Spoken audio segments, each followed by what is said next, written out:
just after midnight at Indiana State Prison. The lights in cell block H are dim. The air still. Somewhere beyond those steel doors, a man is wide awake. He's not reading. He's not praying. He's waiting. Waiting for the one thing he's thought about every day for the last 20 years. Execution. In a few hours, Benjamin Ritchie will be dead. And the state will call it justice. Before then, he's granted a few final requests. A meal, a phone call, and the chance to speak one last time.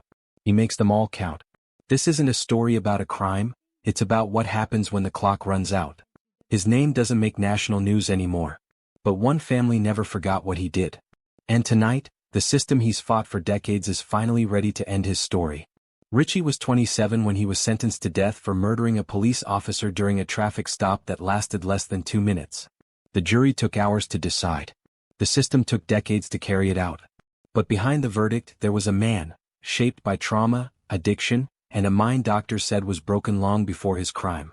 On May 20, 2025, Benjamin Ritchie faced the end. He made peace. He made a choice for his last meal. And with his final breath, he chose his final words. Subscribe now, because some stories don't end with a verdict. They echo long after the chamber door closes. September 29, 2000, a quiet Friday night in Beech Grove, Indiana. The kind of night where most families were winding down, where porch lights flickered on and kids were being called inside. But just before 10 p.m., a stolen van was reported moving erratically through a residential neighborhood. Officers responded swiftly.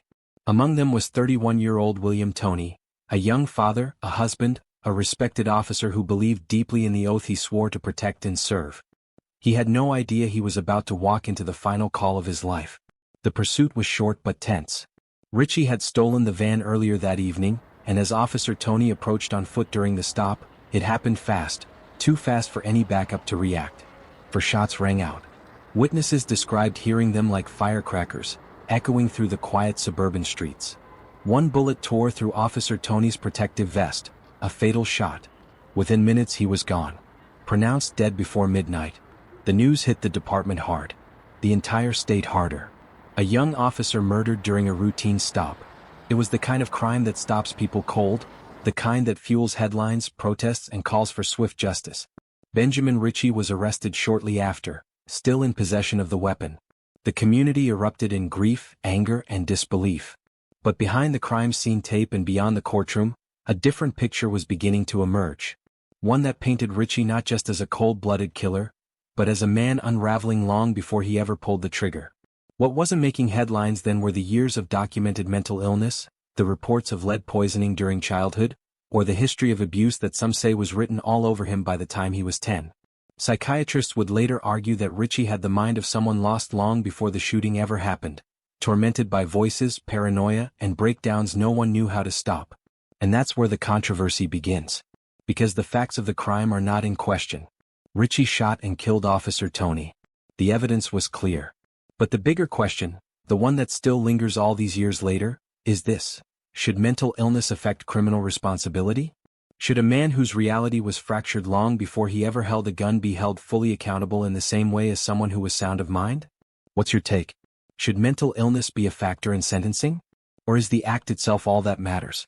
Drop your thoughts in the comments. This case still stirs debate even decades later. And as the trial began, the state of Indiana would argue that justice meant one thing: death. But what came next would be a battle stretching over 2 decades, through appeals, diagnoses, and the long, quiet march toward execution. By sunrise on September 30, 2000, less than 24 hours after the murder, Benjamin Ritchie was in custody. There was no dramatic standoff, no getaway plan. He was found in Indianapolis, alone, disoriented, and reportedly mumbling to himself. The gun used to kill Officer Toney was recovered nearby. For investigators, it was an open and shut case. The manhunt was over. But the real battle, the legal one, was just beginning. When Ritchie's trial began, the courtroom filled with uniformed officers, grieving family members, and reporters who knew they were covering a story that had already rattled the state to its core. Prosecutors wasted no time painting Ritchie as calculated and remorseless. They detailed how he'd stolen the van, loaded the gun, and fired 4 times at close range, not in panic, they argued, but with deadly precision. To them, it was a brutal and deliberate execution of a man who never saw it coming. And they wanted one thing in return: the death penalty. But the defense team began to peel back layers that most of the public never saw. They didn't deny the killing, there was no way to. But they asked the jury to consider why. Medical records showed a history of neurodevelopmental disorders. Ritchie's mother had abused alcohol during pregnancy, a condition known as partial fetal alcohol syndrome or PFAS, leading to cognitive impairment that experts said diminished his impulse control and judgment. Add to that a childhood of documented lead exposure, a diagnosis of bipolar disorder, and years of untreated mental illness, and the defense argued Ritchie was not evil, he was broken. And worse, ignored. Psychiatrists testified that he heard voices, that he struggled to distinguish reality, that his violent outburst may have been less about rage, and more about a fractured brain short-circuiting under pressure. But for the jury, the facts of the crime outweighed the complexities of the mind. And in October 2002, after just a few hours of deliberation, Benjamin Ritchie was sentenced to die by lethal injection. The gavel fell. The room fell silent. And just like that, Ritchie went from fugitive to death row inmate, condemned to live out the rest of his days inside a 6x9 concrete cell at Indiana State Prison. But even with the sentence handed down, the questions remained: was this justice? Or was it a system too rigid to see the man beneath the crime? After the sentence was handed down, Benjamin Ritchie disappeared from the headlines, but he didn't disappear from the system. He was moved to death row at Indiana State Prison, where he would spend the next 2 decades in near total isolation. Day after day, year after year, inside a concrete box barely big enough to stretch his arms.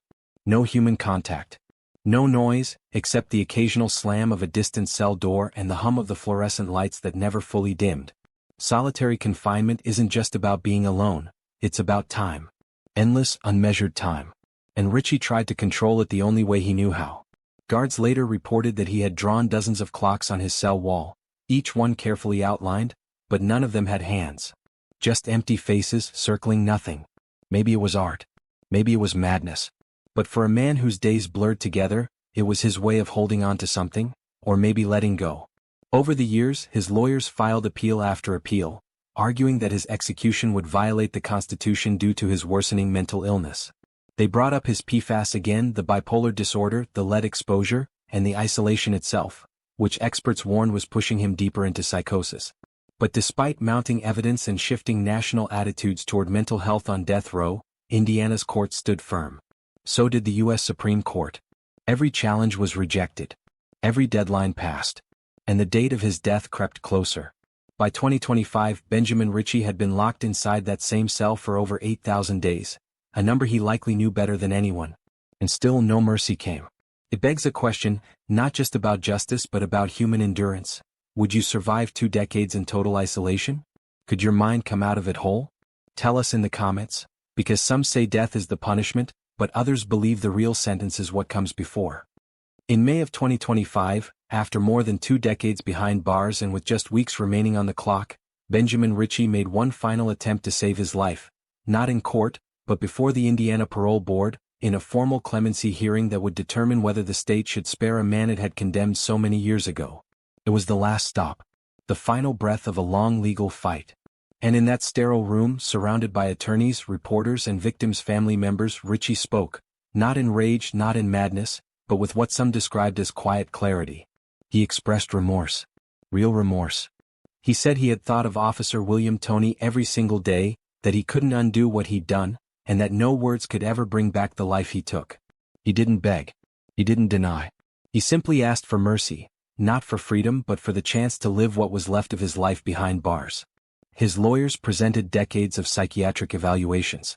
They talked about PFAS, about irreversible brain damage, about a man whose fate may have been sealed by biology long before any crime. But justice, some argue, isn't always about rehabilitation. Sometimes it's about resolution. The Toney family sat just a few feet away, hearing a voice they had waited decades to confront. To them it wasn't enough. Not even close. And when the board emerged with their decision, there was no hesitation, unanimous denial. Not one vote in favor of clemency. And just days later, Indiana Governor Mike Braun, newly elected, publicly tough on crime, announced he would not intervene. The execution would proceed as scheduled. There would be no last-minute miracle. No stay. No delay. Only the slow, deliberate ticking toward death. The final decision in a case that had haunted 2 families, 2 narratives, and 1 state for a generation. And just like that, the countdown began. The final 24 hours of Benjamin Ritchie's life began like clockwork, quiet, clinical, and irreversible. At exactly 9 a.m., he was escorted from his death row cell to a holding cell just feet from the execution chamber. The hallway was long, painted dull gray, lit by buzzing fluorescent strips. He walked it in silence, flanked by guards who'd done this before but never with this man. No shackles. No resistance. Just slow, deliberate footsteps echoing off the walls. He was allowed a phone call, one final voice on the other end of the line. The contents of that call remained sealed, private between him and whoever chose to answer. A chaplain visited shortly after, offering prayer and silence in equal measure. And then Ritchie sat down to write what would be his last letter. What he wrote, like so much of his inner world, was never released.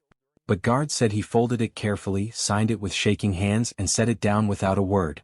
Each second was heavier than the last, thick with finality. The kind of silence that stretches beyond sound. And yet he was calm. No outbursts. No pleading. Just a man sitting in the narrow passageway between life and death, watching the minutes fall away. Then came the ritual that, for many, defines the surreal nature of execution day, the final meal. At approximately 4:15 p.m., Ritchie's request was delivered on a standard-issue tray, placed just inside his cell by a corrections officer who said nothing. His choice: fried chicken, crisp, golden hot. Mashed potatoes with a thick brown gravy, steaming slightly in the cold air. Corn on the cob, glistening with butter. A tall glass of iced tea, sweetened just enough to cut the bitterness. And a square of chocolate cake, dense, rich, untouched at first. There were no exotic requests. No odd cravings. Just simple, southern comfort food. The kind you'd expect at a family table on a Sunday evening, not in a prison built to end lives. But what comfort does a man truly taste with only hours left to live? Does the sweetness linger? Or is it swallowed by the weight of what's coming? Guards later said he ate slowly, carefully, savoring every bite, not because he was hungry but because he knew this was it. The last flavor. The last act of choice. Some inmates refused their final meal. Others gorged themselves. Ritchie simply ate. Quiet. Alone. Listening to the clock tick closer to the moment that no meal, no prayer, no final word could delay. As the clock neared 6 p.m. on May 20, 2025, the small group of witnesses filed silently into the viewing room. Family of the victim, members of the press, state officials. Just beyond the glass, Benjamin Ritchie lay strapped to the gurney, for lines running from his arms to the wall behind him. He was calm. So. His eyes scanned the faces watching him, and then he was given the chance to speak. With a quiet voice, steady but worn, he said, "I am truly sorry. Not a day goes by I don't think of what I did. I wish I could take it back. I know I can't. I'm sorry to the Toney family." There were no grand statements. No defiance. No last-minute cries. Just those final words, remorseful, resigned, and then the nod that signaled he was ready. At exactly 6 p.m., the lethal injection began. The first drug entered his veins, a sedative to still the body. Then came the paralytic, shutting down his breathing. Finally, the drug that stopped his heart. Took just minutes. A flat line echoed through the chamber. The time of death was called. The witnesses stood in silence. One officer closed the observation blinds. A cell door clanged shut in the distance. And in the end, for all the words spoken in courtrooms, on paper, in whispers and arguments, it was the silence that lingered longest. A silence that stretched far beyond that room, far beyond that moment. Because for the state of Indiana, the execution was complete. But for the people left behind on both sides of the glass, the echoes may never truly fade. 2 lives ended the night Officer Toney was shot. One instantly, the other slowly over 25 years. Was it justice? Or a slow-motion tragedy? If this story moved you, hit that like button. Share your thoughts in the comments. Do you believe the death penalty serves justice or perpetuates pain? Subscribe for more real death row stories.